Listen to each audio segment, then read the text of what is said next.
Bonjour à tous chers crypto fans, une petite vidéo ce soir sur le marché de la crypto, également à la bourse qui a bien dévissé.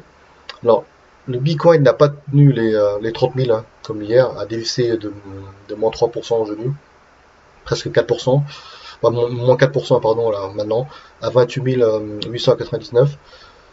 L'Ethereum également n'a pas tenu les 2000 dollars, donc on est à 1947. Le problème maintenant c'est que le Bitcoin suit le Nasdaq, d'accord. Là on va voir. C'était un carnage. Dow Jones a fait moins 741 points, soit moins 2,27% aujourd'hui. Le Dow Jones, le Nasdaq a dévissé de moins 3,31%, presque 400 points. S&P 500 également, moins 2,84%. Bien sûr, le VX, l'indice de la peur, en fait, de la volatilité, elle explose à plus de 11%, ce qui est normal.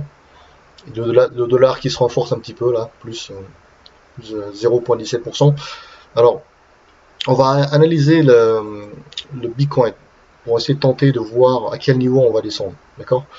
Alors, maintenant qu'on a cassé les 30 000 dollars, alors moi je pense honnêtement que ça peut aller très très bas. Dans les 26 000, 20, je sais pas, 25 000, il est possible qu'on arrive à 25 000, d'accord. Le pire scénario que moi je vois, c'est qu'on descend à 20 000. 20 000 dollars, c'était le point le plus haut fin décembre 2017. Est-ce qu'on va aller à 20 000? Ça, je suis pas sûr. Il est possible qu'on arrive dans un range 25. Honnêtement, je sais pas. Parce que la correction n'étant pas finie, regardez, aujourd'hui, ça a divisé en fait comme le Nasdaq.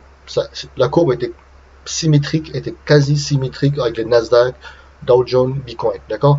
Beaucoup d'entreprises fintech, blockchain ont investi dans la crypto, dans les projets blockchain.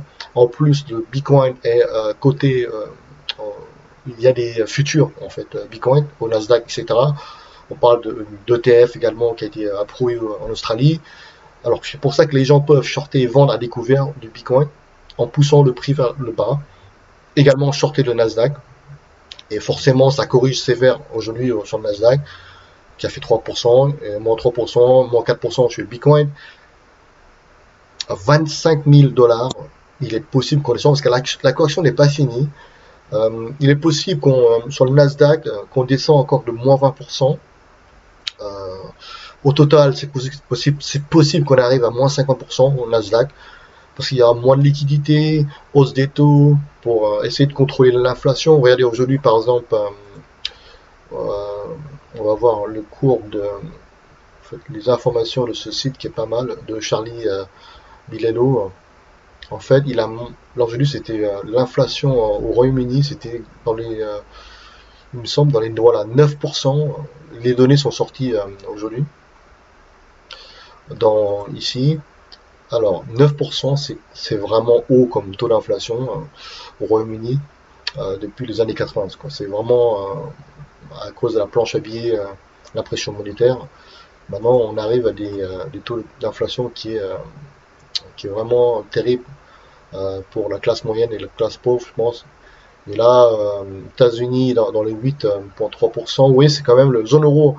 C'est à peu près un taux, voilà, assez proche en fait. On va aller à 10%.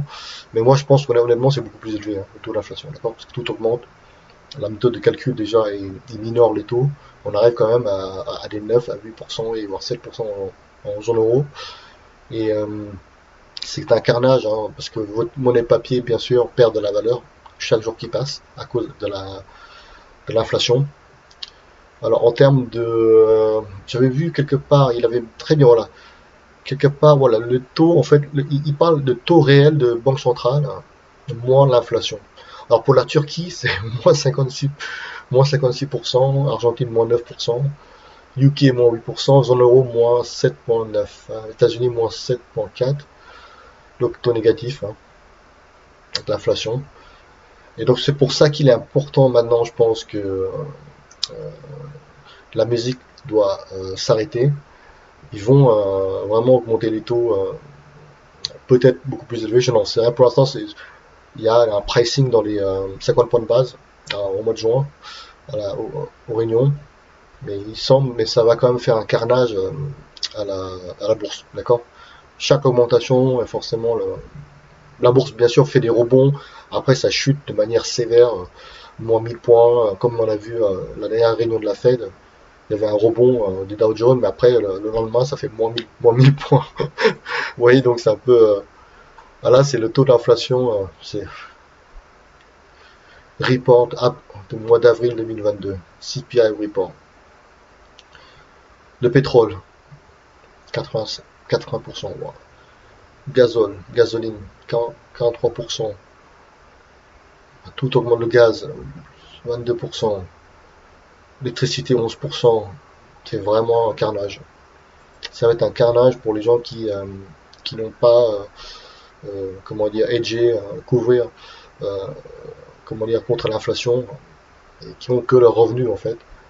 Ça va être rogné par l'inflation, pardon, et également par la planche à billets et tout.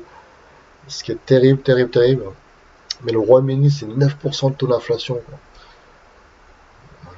depuis 1989, vous voyez. Terrible, terrible. Alors, moi, au niveau de l'Ethereum, en fait, on revient à l'Ethereum. L'Ethereum, on avait fait presque 5000 dollars, le point le plus haut. Ça corrige, bon, là, ça a cassé les 2000 dollars. On va descendre plus bas, dans les 1200, voire les 1000 dollars, je pense. C'est possible qu'on descende vraiment dans les. Après, le voir dans les 800, dans les 400, je sais pas, j'y crois pas trop, honnêtement. Peut-être, mais je donne mon point de vue à moi, hein. C'est pas un conseil d'investissement ou quoi que ce soit. Mais je sais pas, il est possible qu'on descend à 1000, mais est-ce qu'on va aller à casser 1000, voire dans les 800, j'en sais rien. Parce que là, on parle de récession et tout, d'hausse des taux, il y aura moins de liquidité, et donc ça sera un carnage, bien sûr, à la bourse également au niveau de la crypto. Mais la crypto, on connaît déjà, d'accord? C'est pas une nouveauté que le marché fait moins 85%, moins 95% dans la crypto. Par contre, la bourse, c'est pas tous les jours que la bourse fait moins 50, moins 60, d'accord? Mais là, on risque de descendre vraiment bas au niveau de la bourse. Il y a eu quand même 10 années de planche à billets, en fait, des banques centrales. Lorsque la musique va s'arrêter, les gens vont arrêter de danser, en fait, hein. C'est comme ça, c'est l'expression à la bourse. Si la bourse crash, s'effondre, forcément, ça va entraîner Ethereum, Bitcoin à des niveaux beaucoup plus bas, d'accord? Et donc les gens qui ont du cash, des cartouches, bien sûr, pourront acheter beaucoup plus bas, également à la bourse et également au marché des cryptos. C'est pas un conseil d'investissement, mais faites votre propre analyse. Moi, j'essaye de trouver avec vous les points les plus bas possibles, en faisant des stratégies long terme, dollar cost average, afin de lisser à long terme en fait. D'accord? Chaque point, chaque chute. Alors c'est pour ça que maintenant, j'avais parlé déjà de l'important, la chose la plus importante maintenant, c'est, j'espère que vous avez commencé depuis longtemps, gold silver. D'accord? Je répète, c'est pas un conseil d'investissement. Il est important d'avoir des métaux dans votre portefeuille. D'accord? Que ce soit le portefeuille boursier, portefeuille crypto. D'accord? Toujours avoir du métaux pour couvrir un peu contre l'inflation. Euh, c'est une assurance en fait, en cas de crise. On sait que c'est très manipulé pour l'instant, on le sait depuis des années, on le sait, c'est pas nouveau, mais ça va revenir à 2000 dollars, 2500, 3000 dollars. Je sais pas quand il y aura un reset monétaire qui arrive, il est possible que l'or explose à la hausse, d'accord? Parce que les banques centrales, n'oubliez pas que les banques centrales achètent des quantités d'or physique tout le temps quand ça crache. Ils stockent en fait. Ils savent que c'est la vraie monnaie l'or. Sachant que il y a un coût de stockage, il n'y a pas de dividendes, etc. La Chine achète de l'or. La Russie achète de l'or. D'accord? L'Asie achète de l'or. Donc, c'est pas délirant d'avoir les métaux dans votre portefeuille. D'accord?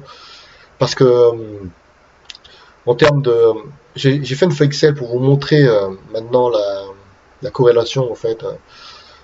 entre Nasdaq, bon aujourd'hui c'était une corrélation quasi symétrique, hein, entre le Nasdaq et le Dow Jones, regardez, 12 142, Dow Jones 31 915, symétrie. Également le Nasdaq Bitcoin. Le Nasdaq, regardez, Bitcoin, c'est quasi symétrique.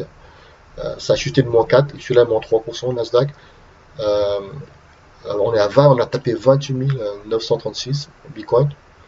Le Nasdaq 12 144. D'accord. Voilà, quasi. Étant donné que la correction n'est pas finie au Nasdaq, d'accord, on risque de descendre plus bas. Ça, c'est juste mon point de vue. Hein. En fait, c'est pas un conseil de quoi que ce soit, boursier, etc. Mais pour moi, ça va descendre plus bas, le Nasdaq. Il faut que ça corrige. La bulle a commencé déjà à exploser.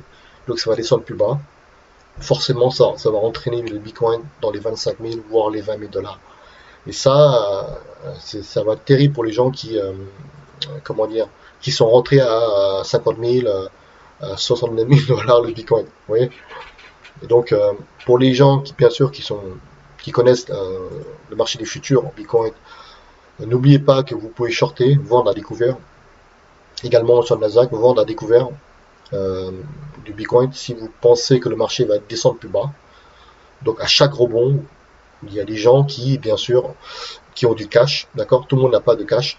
Vend à découvert 30 000 à 31 000 avec très peu d'effets de levier, certains avec des effets de levier, parce que ils savent que le marché est baissier, et à chaque rebond technique, ils shortent pour prendre le profit quand ça va descendre à 27 000, etc. Et c'est comme ça en fait qu'ils hedgent une partie de leur portefeuille long en crypto et en action. D'accord. Il y a également des produits un peu plus compliqués, des options, mais on va pas en parler parce que c'est beaucoup plus compliqué. Le produit est très simple à faire. Vous pouvez acheter si vous pensez que, par exemple, le Nasdaq va monter, ben, vous achetez en fait une option call, il s'appelle ça, option call. Si vous pensez que ça baisse, vous vendez un put en fait, une option put. Voilà, c'est des produits très compliqués en termes de pricing, mais c'est un produit pour hedger et spéculer à la hausse comme à la baisse, comme les futurs, d'accord.